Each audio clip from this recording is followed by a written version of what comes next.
RPS versus RPV. Kung naghahanap ka ng bahay na halos ready na at may existing community na, ito ang perfect para sa'yo. Ang Rose Point Subdivision dito sa Barangay Tagapo, Santa Rosa, Laguna ay isa sa mga developments na nakatayo na ang mga bahay at kita mo na kaagad ang maayos at maaliwalas na community. Hindi ka na manghuhula kung ano ang itsura ng paligid dahil established na ang lugar. Sa ngayon, less than 20 units na lang ang available. Kaya magandang opportunity ito kung gusto mo ng secured na property habang may slots pa. Ang unit ay single attached, complete turnover at fully finished na. May minimum lot area na 80 square meters at floor area na 102.42 square meters. May 2 bedrooms, 2 toilet and bath, balcony at may sariling carport. Ang maganda dito, hindi man ito for immediate move-in. Ang estimated turnover ay nasa 12 months to 18 months. Sakto para makapag-prepare ka financially at emotionally sa paglipat. At flood-free ito. Strategic din ang location. 5 minutes away to SM Mall Santa Rosa at Robinsons Mall Santa Rosa. And 5 to 7 minutes away from St. Ives Hospitals, Binyan Doctors at Marian Hospitals. At marami pang iba. Flood-free ang area. May 24/7 security, clubhouse, jogging path, playground at complete amenities para sa komportableng pamumuhay. Sa halagang around 5.8 million TCP or total contract price in Philippine peso, hindi ka lang bumili ng bahay, nag-invest ka sa future ng pamilya mo. At higit sa lahat, ito ang klase ng bahay na hindi mo lang titirahan, kundi bubuo ka ng mga alaala kasama ang pamilya mo. Isipin mo, may sarili ka ng space kung saan pwedeng maglaro ang mga anak mo, makapag-relax ka pagkatapos ng trabaho at may katahimikan na hinahanap natin araw-araw. Hindi ka na rin mag-aalala sa accessibility dahil malapit sa lahat. Schools,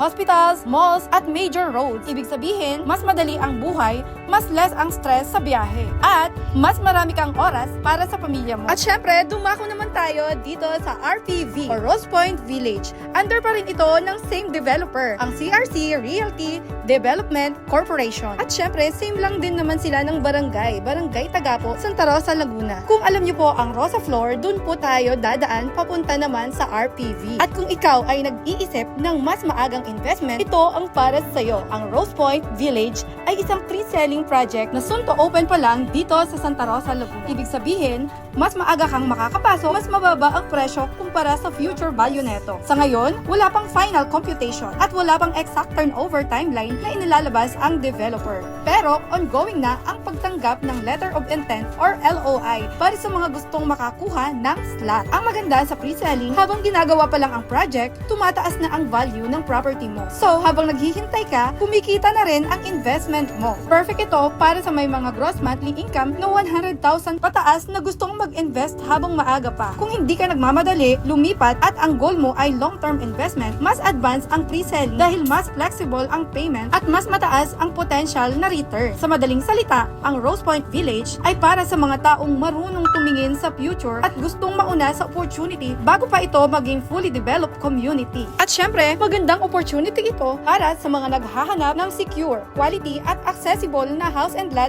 sa Santa Rosa, Laguna. Dahil pre-selling pa lang, may chance kayong makapili ng magandang unit location kapag naka-line up ng maaga. At by the way, sa mga nagtatanong ng estimated property details, syempre, sasabihin ko na, ang lot area ay 80 square meter. Ang floor area naman ay 75.85 square meter. Single attached ito, bare type turnover, 2 to 3 bedrooms, 2 comfort room with carport. At syempre, pwede po ito sa bank financing. At syempre, sa mga magpapa-LOI or letter of intent, basic requirements natin ay latest 2 months payslip. For business naman, DTI, Mayor's Permit or BIRCOR. 2 valid government IDs, birth certificate, marriage contract kung kasal na. At syempre, yung ating pang-apat ay proof of billing like Meralco, Laguna Water or postpaid bill. At syempre, nasa akin na po yung form ng letter of intent. Pipirmahan nyo na lang at fill outan. At syempre, ang required income natin dito ay at least ay dapat nasa 100,000 plus gross monthly income natin para qualified ka na dito sa ating RPV or Rose Point Village. At ang ating estimate total contract price ay more or less 5 million pesos. At sa mga interested, tawagan nyo lang ako sa 0947-993-6090. Para sa mga ibang katanungan or detalye, message mo rin ako dito sa aking personal account, Rosalie Bolali. Thanks for watching at kayo palagi. God bless you. Bye!